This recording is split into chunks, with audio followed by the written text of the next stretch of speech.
Hello दोस्तों, राधे राधे। हम आपको समकालीन कविता के बारे में कुछ इम्पॉर्टेंट जानकारियाँ देंगे, जो आप लोगों के लिए बहुत ही हेल्पफुल महसूस होगा। आप देखिएगा, यहाँ पे दिया गया है कि समकालीन कविता।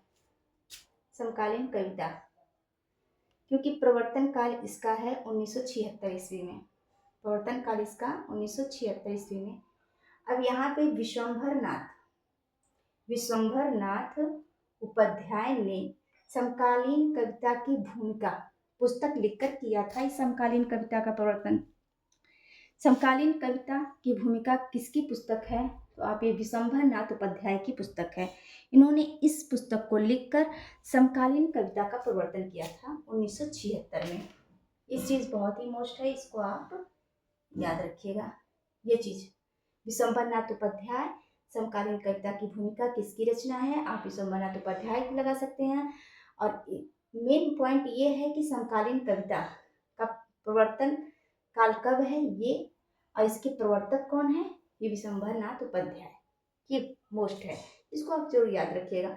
यहाँ पे देखिए कि यहाँ समकालीन कविता की कुछ विशेषताएं हैं, इसको आप याद रखिए, क्योंकि क्वेश्चन के रूप में इस ये बन जाता है कि कभी कभी क्वेश्चन के रूप में ये ऑप्शन उठा के दे दे और अदर और कोई अलग सा ऑप्शन उठा के दे देता है। तो उसमें आप ये कुछ विशेषताएं अगर आप पढ़े रहेंगे तो आसानी से आप ट्रिक लगा सकते हैं। जैसे कि आप देखिए, यहाँ पे दिया है कि सामान्य मानव, समकालीन कविता में सामान्य मानव का प्रयोग मतलब यूज हुआ है। सामान्य मानव की विशेषताएं बतलाई गई है। राजनीतिज्ञों पर तीव्र कटाक्ष किया गया है। युद्धों से भय का चित्रण किया गया है।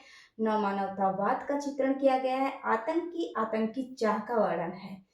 स्त्री पुरुष की समानता पर बल दिया गया है। बाजारवाद का विरोध है इसमें।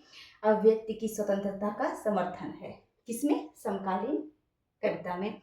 अब देखिए कि यहाँ के प्रमुख कवि, जो इसके प्रमुख कवि हैं, इसको आप ध्यान से याद रखिएगा, क्योंकि ये बहुत ही इंपॉर्टेंट है। जैसे आलोक धनवा, मोस्ट, इनको जरूर आप याद रखिएगा। आलोक धनवा को, लीलाधर जगुड़ी, वेरी मोस्ट, इनको तो बिल्कुल ही आप याद रखिएगा। यहाँ पे अशोक वाजपेयी, ये भी मोस्ट हैं, इनको भी याद रखिएगा। हरीश भदानी, ये तो बिल्कुल मोस्ट हैं, इनको भी याद रखिएगा। कैलाश वाजपेयी मोस्ट, ये सब जितने हैं सब मोस्ट हैं, इनको आप याद रखिएगा। ये नंद चतुर्वेदी हैं। ये समकालीन जो साहित्यकार हैं, इनको जरूर से आप याद रखिएगा। इनके बारे में या तो कहिए तो हम एक एक करके इन लोगों के बारे में आप लोगों को जानकारियां देंगे, क्योंकि समकालीन कविता से क्वेश्चन अच्छे खासे उठते हैं। और सब जानते हैं कि जो कि पार्ट में बटा है कि आदिकाल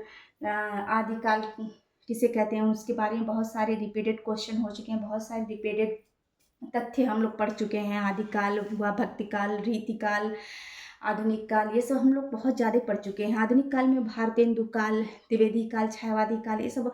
लेकिन जो समकालीन कविता है, समकालीन कविता से रचनाएं उठा देता है।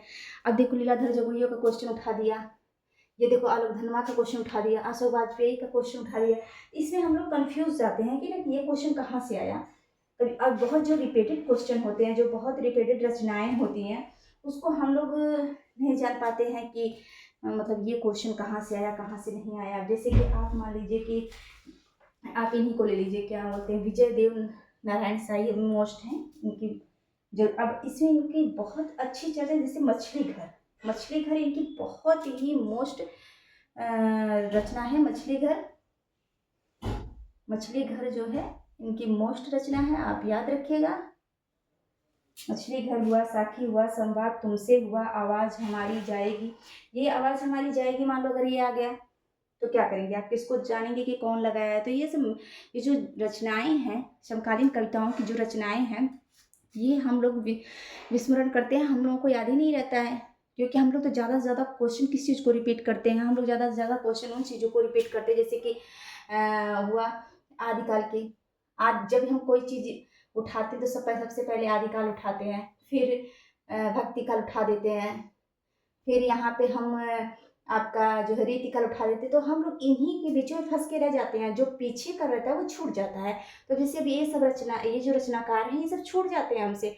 और इन सब के बारे में अगर आप पढ़ लेंगे तो आपके जो एक दो क्वेश्चन, चार पांच क्वेश्चन जो भी होते हैं, वो जो छूट जाते हैं और उससे आपका सिलेक्शन होना रुक जाता है, वो आपका निश्चित हो जाएगा सिलेक्शन, क्योंकि ये लोग जो हैं ये समकालीन रचनाकार हैं, इनके बारे में आपको याद करना बहुत ही आवश्यक है।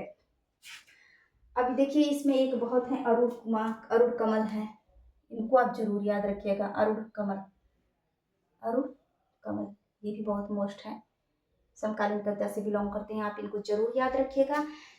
तो फिलहाल अगर हम दूसरे तथ्य में, दूसरे सेशन में आएंगे आपसे मिलने आलोक धनवा को लेकर। हो सकता है आलोक धनवा के बारे में अच्छा जानकारी दी, या तो लीलाधर जगुड़ी के, दोनों में से एक लोगों को लेकर आएंगे। आप लोग अगले सेशन में मेरा इंतजार करिए। धन्यवाद आप लोगों को।